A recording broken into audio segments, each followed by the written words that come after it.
एक एक पट्टा 50-50 हजार रुपए में जो हमने दिया था ना कांग्रेस के सरकार के समय, ये 4-4 लाख रुपए में पट्टा दे रहे हो आप। 4-4 लाख रुपए में पट्टा दे रहे हो। आपने कहा था 13 लाख पट्टे फर्जी हैं, मैं जांच कराऊंगा। वो जांच रिपोर्ट का इंतजार ये सदन 2.5 साल से कर रहा है। यहाँ खड़े होकर के एक एक आदमी 40-40 बार माननीय भजनलाल जी, माननीय भजनलाल जी। अरे तो भाई इससे प्रोग्रेस हो रही है क्या? राजस्थान विकसित राजस्थान हो रहा है क्या? कंफ्यूज सरकार है। कभी तो कहते हैं कन्वर्जन का काम, कॉलोनी काटने का काम, डेवलपमेंट का काम नगर परिषद करेगा, यूआईटी करेगी। तो ये कंफ्यूजन की स्थिति चुनाव में भी है, डेवलपमेंट में भी है। जो यूआईटी बनी हुई है का सीमा का निर्धारण कर दिया, नगर परिषद का एरिया आपने बढ़ा दिया, नगरीकृत क्षेत्र आपने बढ़ा दिया। हर आदेश में यही लिखा होता है कि सक्षम स्तर दिन में 3 बार पलटता है, 4 बार पलटता है। ये तो बताओ कि नहीं यूआईटी सब कुछ करेगी। एग्रीकल्चर लैंड है तो यूआईटी करेगी। हम किसी संस्था की पैरवी नहीं कर रहे हैं, हम जनता की पैरवी कर रहे हैं। सीकर में ही नहीं संभल पा रहा काम, फिर राजस्थान का क्या हाल होगा?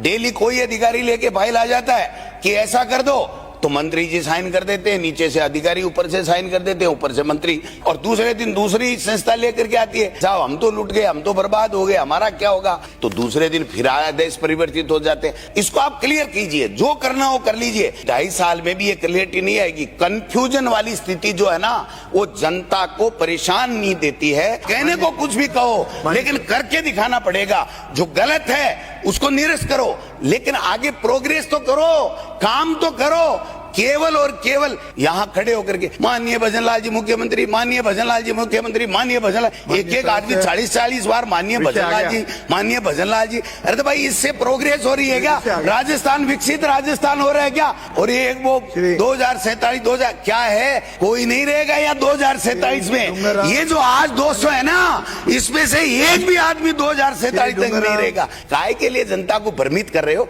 इसलिए काम करो। 2.5 साल गए, 2.5 साल आपके हैं।